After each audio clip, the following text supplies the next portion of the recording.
नमस्कार, SBT news में आपका स्वागत है। पेश है 19 मई शुक्रवार सुबह 6:15 बजे राजस्थान की बड़ी खबरें। राजस्थान माध्यमिक शिक्षा बोर्ड की ओर से 12वीं साइंस व कॉमर्स सब्जेक्ट का रिजल्ट गुरुवार रात करीब 8 बजे घोषित कर दिया गया।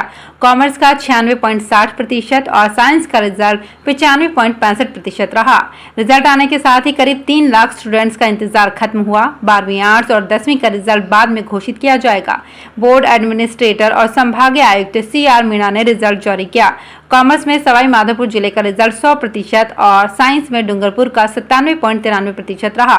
संभागीय आयुक्त CR मीणा ने बताया कि साइंस के रेगुलर स्टूडेंट का रिजल्ट 97.19 और प्राइवेट स्टूडेंट का रिजल्ट 91.73% रहा। कॉमर्स के रेगुलर स्टूडेंट का रिजल्ट 96.94 और प्राइवेट स्टूडेंट का रिजल्ट 46.07% रहा। वहीं कॉमर्स में गर्ल्स का 98.01 और बॉयज का 95.85%, जबकि साइंस में गर्ल्स का 97.39% और बॉयज का 94.72% रहा।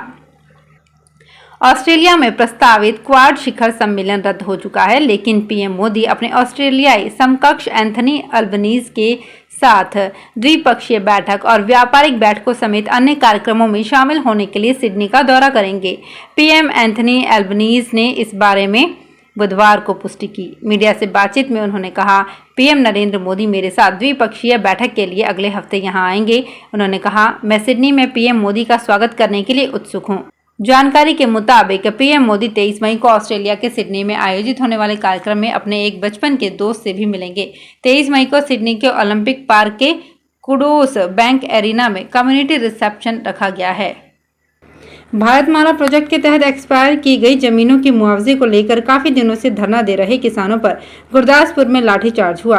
इसके विरोध में किसान मजदूर संघर्ष कमेटी ने आज दोपहर 1 बजे से पंजाब में रेलवे ट्रैक जाम कर दिए, लेकिन मुख्यमंत्री से 24 मई को मीटिंग फिक्स होने के बाद ट्रैक से किसान उठ गए। किसानों ने रेल रोको आंदोलन के कारण ट्रेन यात्रियों को खासी परेशानी का सामना करना पड़ा। कई लोगों को रेल छोड़कर अपने गंतव्य तक पहुंचने के लिए बसों का सहारा लेना पड़ा। किसान और खेती मजदूर इकट्ठे होकर जालंधर, लुधियाना, फिरोजपुर, बठिंडा, अमृतसर, पटियाला, रोपड़ आदि में रेलवे ट्रैक पर बैठकर रोष जाहिर कर रहे थे।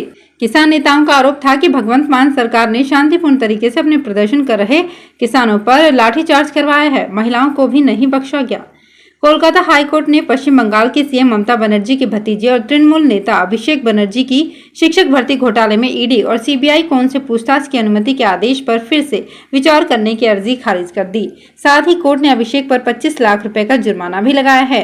13 अप्रैल को कलकत्ता हाईकोर्ट के जस्टिस अभिजीत गंगोपाध्याय ने आदेश दिया था कि जरूरत पड़ने पर सीबीआई जैसी केंद्रीय एजेंसियां अभिषेक से पूछताछ कर सकती हैं। साथ ही कहा था कि ये जांच जल्द की जाए। हाईकोर्ट ने बंगाल पुलिस को ये भी निर्देश दिया था कि मामले की जांच कर रहे सीबीआई और ईडी अफसरों पर कोई एफआईआर न दर्ज की जाए। क्रेडिट कार्ड का विदेश में इस्तेमाल करना महंगा होने वाला है। 1 जुलाई से इस पर 20% टैक्स कलेक्टेड एट सोर्स यानी TCS लगेगा। केंद्र सरकार ने 16 मई को फॉरेन एक्सचेंज मैनेजमेंट एक्ट के तहत नियमों में संशोधन किया है। इस संशोधन के बाद इंटरनेशनल क्रेडिट कार्ड का भारत से बाहर इस्तेमाल लिबरलाइज्ड रेजिडेंस स्कीम यानी LRS के तहत आ गया है। अपेक्स यूनिवर्सिटी जयपुर का प्रथम दीक्षांत समारोह शनिवार 20 मई को आयोजित होगा। सीतापुरा स्थित अपेक्स कैंपस में शाम 5 बजे से आयोजित होने वाले इस भव्य समारोह में मुख्य अतिथि प्रसिद्ध बॉलीवुड अभिनेता सोनू सूद होंगे।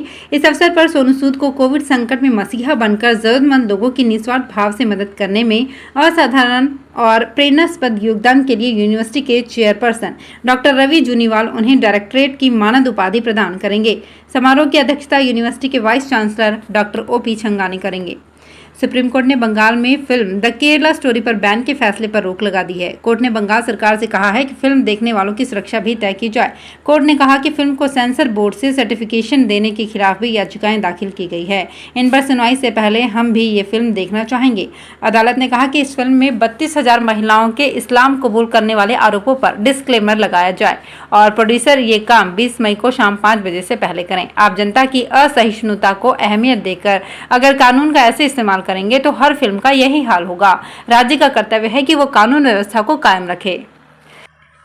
मुख्यमंत्री सलाहकार और निर्दलीय विधायक संयम लोढ़ा के सामने लोगों ने मोदी मोदी के नारे लगाए तो वो नाराज हो गए। लोढ़ा ने माइक हाथ में लेकर नारे लगा रहे लोगों को फटकारते हुए कहा कि डफोलो, यहाँ का मोदी तो मैं ही हूँ और मैं ही रहूंगा। लोढ़ा ने कहा कि यहाँ देश की बड़ी कलाकार आई हुई है, तुम्हारे बीच और तमीज से सुन भी नहीं सकते हो। लोढ़ा ने कहा कि तुम्हारे माँ बाप ने यही सिखाया है क्या? लोढ़ा ने चेतावनी दी कि अब कोई भी चू नहीं करेगा। दरअसल सिरोही जिला मुख्यालय से 10 किलोमीटर दूर सिंदरत गांव में खेतलाजी मंदिर का प्राण प्रतिष्ठा समारोह था। राजस्थान लोक सेवा आयोग द्वारा सहायक अभियंता सिविल परीक्षा 2022 के प्रवेश पत्र आयोग की वेबसाइट एवं एसएसओ पोर्टल पर अपलोड कर दिए गए हैं। परीक्षा का आयोजन अजमेर एवं जयपुर जिला मुख्यालयों पर 21 मई 2023 को दोपहर 3:30 से 5:30 बजे के बीच किया जाएगा। संयुक्त सचिव आशुतोष गुप्ता ने कहा कि कैंडिडेट्स प्रवेश पत्र आयोग की वेबसाइट पर उपलब्ध एडमिट कार्ड लिंक के माध्यम से आवेदन पत्र क्रमांक एवं जन्म दिनांक प्रविष्ट कर डाउनलोड कर सकते हैं। राजस्थान जयपुर समेत प्रदेश भर के 1,42,00,000 विद्युत उपभोक्ताओं के मीटर स्मार्ट होंगे। इसकी शुरुआत जयपुर जिले से होगी, जहां 18 लाख स्मार्ट प्रीपेड मीटर लगेंगे। यानी विद्युत उपभोक्ताओं को बिल नहीं मिलेंगे, बल्कि बिजली सप्लाई के लिए सभी को पहले रिचार्ज कराना होगा। बैलेंस शून्य हो गया तो भी 72 घंटे तक बिजली सप्लाई नहीं कटेगी, बल्कि इस दौरान हैप्पी आवर्स होंगे। इसके बाद भी उपभोक्ता मीटर रिचार्ज नहीं करते हैं तो स्वतः बिजली सप्लाई बंद हो जाएगी। रेलवे द्वारा रतलाम रेल मंडल के रतलाम चंदेरिया नीमच रतलाम रेल मार्ग पर डबलिंग का काम किया जा रहा है, इसलिए इस रूट को ब्लॉक कर दिया गया है। इस ब्लॉक के कारण रतलाम रेल मंडल की 2 यात्री गाड़ियों को शॉर्ट टर्मिनेट किया गया है। रेलवे के अनुसार 18 और 19 मई को Yamuna bridge Ratlam passenger Ratlam Udaipur city passenger के यात्रियों को इन 2 दिनों में दोनों ट्रेनों की सुविधा नहीं मिल सकेगी। रतलाम रेल मंडल के जनसंपर्क अधिकारी खेमराज मीणा ने बताया कि वेस्टर्न रेलवे रतलाम मंडल के रतलाम चंदेरिया और नीमच रतलाम के बीच डबलिंग का काम तेजी से हो रहा है। राजस्थान में कांग्रेस पार्टी में चल रहे सियासी घमासान पर कटाक्ष करते हुए दौसा से लोकसभा सांसद जसकुर मीणा ने कहा कि कांग्रेस पार्टी को अपने घर की कलह दूर करने के लिए एक मंच पर बैठना चाहिए, लेकिन हम तो चाहते हैं कि वो लड़ते रहें और हम राज करते रहें। सांसद ने गुरुवार को जिला परिषद स्थित अपने ऑफिस में मीडिया से मुखातिब होते हुए ये बात कही। अपने विभिन्न मांगों को लेकर आवासन बोर्ड कर्मचारियों ने मंडल बचाओ अभियान के तहत धरना प्रदर्शन किया। इस अभियान के तहत आवासन बोर्ड कोटा वृत्त के चतुर्थ श्रेणी कर्मचारी से लेकर उप आवासन आयुक्त अवकाश पर रहे।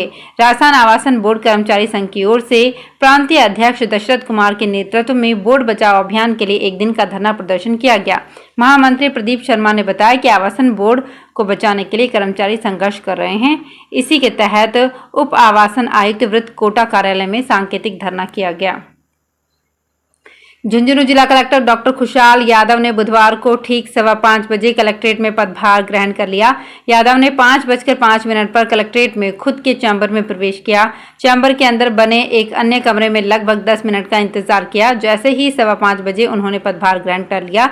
पत्रकारों के सवालों पर उन्होंने फिलहाल कोई प्राथमिकता नहीं बताई, केवल इतना कहा कि अपने मिलते रहेंगे, 1-2 दिन में बात करेंगे। निवर्तमान कलेक्टर लक्ष्मण सिंह कुड़ी ने उन्हें चार्ज सौंपा। डॉक्टर यादव ने विभागीय अधिकारियों और कलेक्ट्रेट के कर्मचारियों से परिचय भी लिया। कोटा में भ्रष्टाचार निवारण न्यायालय ने रिश्वत लेने के मामले में झालावाड़ महिला पुलिस थाने के तत्कालीन कांस्टेबल राम गोपाल को 3 साल का कारावास और 30,000 रुपए के अर्थदंड से दंडित किया। झालावाड़ के दुर्गापुरा के देवकरण ने 25 अक्टूबर 2012 को झालावाड़ एसीबी में शिकायत दी थी कि उसके छोटे भाई प्रभुलाल के खिलाफ महिला थाने में छेड़छाड़ की रिपोर्ट दी गई थी। इस मामले की जांच थाने का कांस्टेबल रामगोपाल कर रहा था। उसने फरियादी से उसके भाई के साथ मारपीट नहीं करने और जमानत करवाने के एवज में 10,000 रुपए रिश्वत की मांग की, जबकि आरोपी को 3,000 रुपए रिश्वत लेते गिरफ्तार किया। तो फिलहाल इस बुलेटिन में इतना ही। फिर हाजिर होंगे कुछ और बड़ी खबरों के साथ।